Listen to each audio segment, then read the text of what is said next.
Como tem gente que fica presa ao passado, não é? Ao invés de viver o presente e empreender esforços com foco no futuro, gastam seu precioso tempo remoendo o passado, revivendo situações dolorosas, feridas não curadas, não cicatrizadas. Como tenho visto pessoas assim?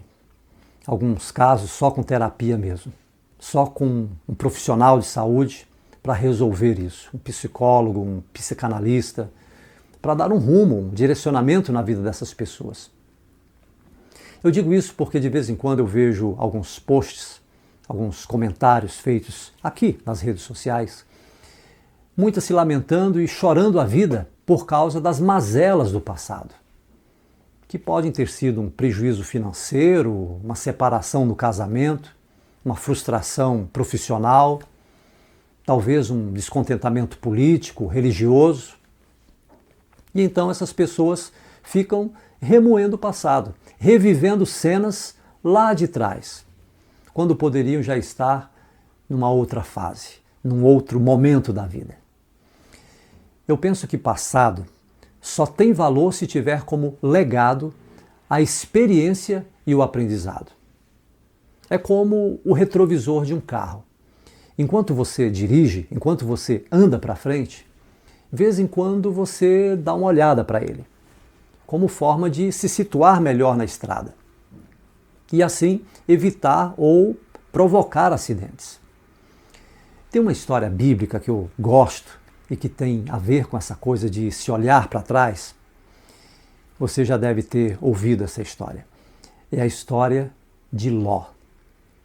Ló, sua mulher e suas duas filhas. Está lá no livro do Gênesis, capítulo 19.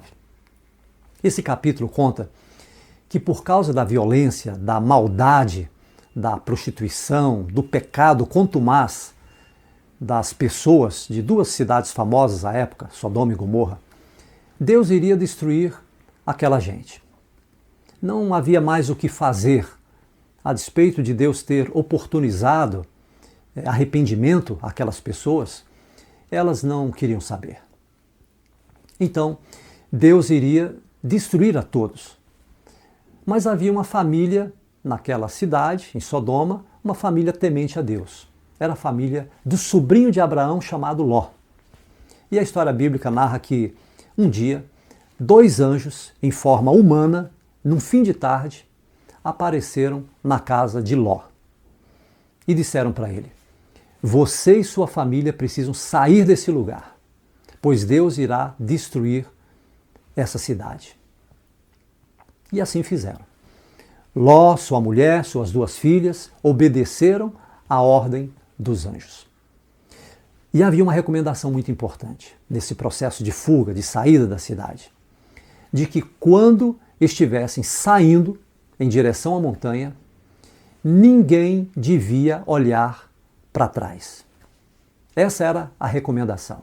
Era uma questão de vida ou morte. Ninguém devia olhar para o fogo que desceria do céu para destruir aquela cidade, Sodoma e Gomorra. Deviam seguir olhando sempre para frente e não olhar para trás. Esse texto está lá em Gênesis, capítulo 19, verso 17. Eu vou lê-lo na íntegra para que você possa entender melhor. Agora corra e salve a sua vida. Não olhe para trás, nem pare nesse vale. Fuja para a montanha, senão você vai morrer. Foi o que fizeram na manhã seguinte. Quando o fogo do céu começou a consumir os moradores daquelas cidades, o texto diz que eles, andando em direção à montanha, a mulher de Ló olhou para trás e ficou convertida numa estátua de sal. Está lá em Gênesis 19, verso 26. Veja que coisa. Era só não olhar para trás e tudo estaria bem. Ninguém morreria. Mas não. Alguém tinha que olhar para trás. No caso, a mulher de Ló. Eu não vou entrar na aplicação espiritual que esse texto, que essa história nos ensina. Isso dá um sermão muito bonito, de advertência, de caminhada cristã. Jesus até fez menção, a esse episódio, quando ele disse certa vez: lembrem-se da mulher de Ló. Está lá em Lucas, capítulo 17, verso 32. O que eu quero destacar aqui é o fato de se olhar para trás, de voltar-se para as coisas que deviam ficar lá no passado. Pode ser aplicado na experiência do nosso cotidiano, do nosso dia a dia. Às vezes damos tanta importância ao passado que não vivemos o presente. É ou não é verdade?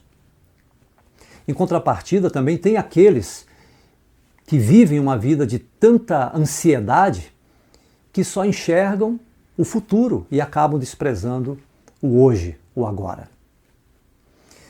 Viver no passado é uma ocupação tola, solitária, e faz com que você se encontre com pessoas que não estão mais no seu caminho. E atrasa até mesmo a chegada daquelas pessoas que estão por vir. Tanta vida para se viver, mas alguns empacam a vida lá atrás. Deixe o passado para o museu, para os livros de história antiga, para os saudosistas e mergulhe de cabeça no presente, chamado hoje, agora. É claro que tem coisas boas lá no passado, para serem lembradas, consultadas, revividas mentalmente e que de alguma maneira nos ajudam a entender melhor o presente que estamos vivendo. Mas o passado deve servir apenas como referência e não como lugar para se viver. Não dá para editar, para modificar o passado. No máximo, consultá-lo. Aquilo que não foi bom, evitar repetir agora. Até porque o presente é a oportunidade e o passado é um presente que já foi vivido. É isso. É para frente que se anda. Isso pode ser uma questão de vida ou morte, como foi o caso da emblemática mulher de Ló. Lembremos-nos sempre de que, quando nós olhamos para frente, o próprio Deus entra na nossa causa e nos ajuda a ter vitória. Fica então a reflexão para hoje. Que Deus nos abençoe. Um bom fim de semana para você.